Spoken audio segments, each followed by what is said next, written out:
રાજકોટ મહાનગરપાલિકાના ભાજપના શાસકોને પોતાનો ચહેરો બતાવવાની જ્યારે કોંગ્રેસે અમે કર્યો બતાવવાનો કીમ્યો ત્યારે એ લોકોએ ભૈયાનો ચહેરો જોઈ ડખી ગયા.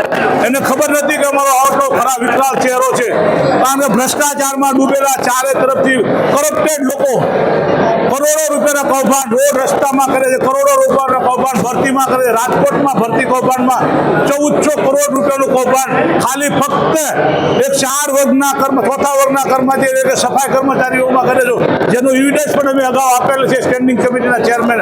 પરંતુ પોતાનો ચહેરો આજે બીજ હશે એ ચહેરાના હિસાબે અને બીકના હિસાબે અમને અંદરથી જનરલ બોર્ડમાંથી બહાર કાઢવામાં છે.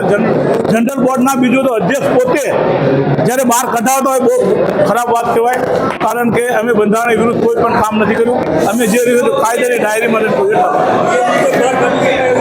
નિયમ વિરુદ્ધ એ લોકોએ અમને બહાર કાઢ્યા, એની ઉપર કાયદેસર કાર્યવાહી કરવામાં આવશે. Thank you.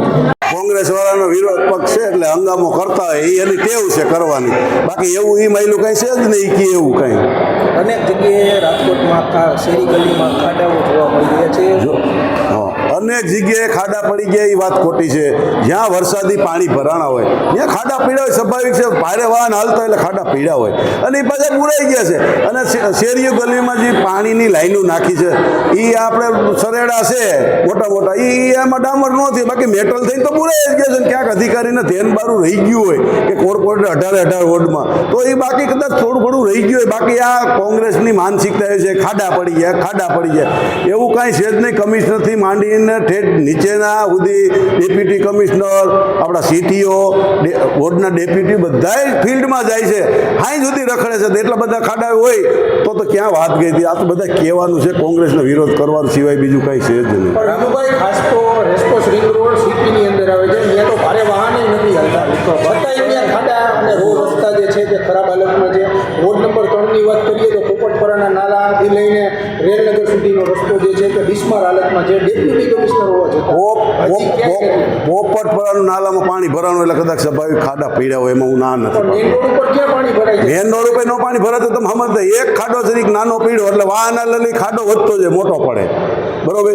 અને એ કોન્ટ્રાક્ટરના અને કમિશનરોના અમારા ધ્યાન બારું રહી ગયું એ જ ખાડો હોય, બાકી એક ખાડો ન હોય. હજી તમને કોઈ બુરાઈ ગયા જાઓ નાના મોટા ધ્યાન બાર હોય એ જ ખાડા છે, બાકી બુરાઈ ગયા હોય. અને આ ખાલી કોંગ્રેસ વાળાનો વિરોધ કરવા સિવાય બીજું કાંઈ છે ને. ઝોપડીએથી લઈને નાના મોટી ચોક સુધીનો જે રસ્તો છે તેને જે કોન્ટ્રાક્ટર છે તેને પણ નોટિસ આપવામાં આવી છે.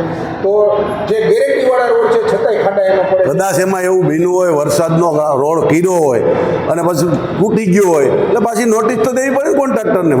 ચાલુ વરસાદ એ રોડ કર્યો ને તોય તૂટે, કારણ કે ડામરને પાણીને આડવેર છે એટલે તોય તૂટ્યો એટલે કમિશનરને નોટિસ તો દેવી જ પડે ને કોન્ટ્રાક્ટરને. આપણો તાત્કાલિક એના ખર્ચે કરે એ તો કરવું જ પડે. મહત્વનો સવાલ, રાજકોટમાં સંપૂર્ણ ખાડા મુક્ત ક્યારે થશે?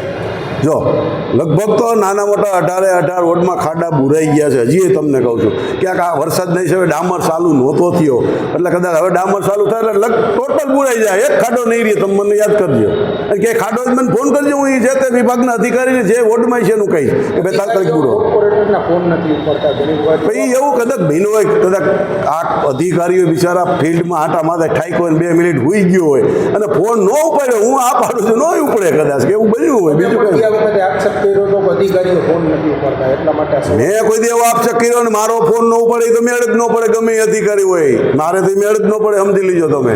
એ તો મારે એ બીજાનું કદાચ એવું બીનું હોય મારેથી ન મેળ આવે, ગમે અધિકારી હોય.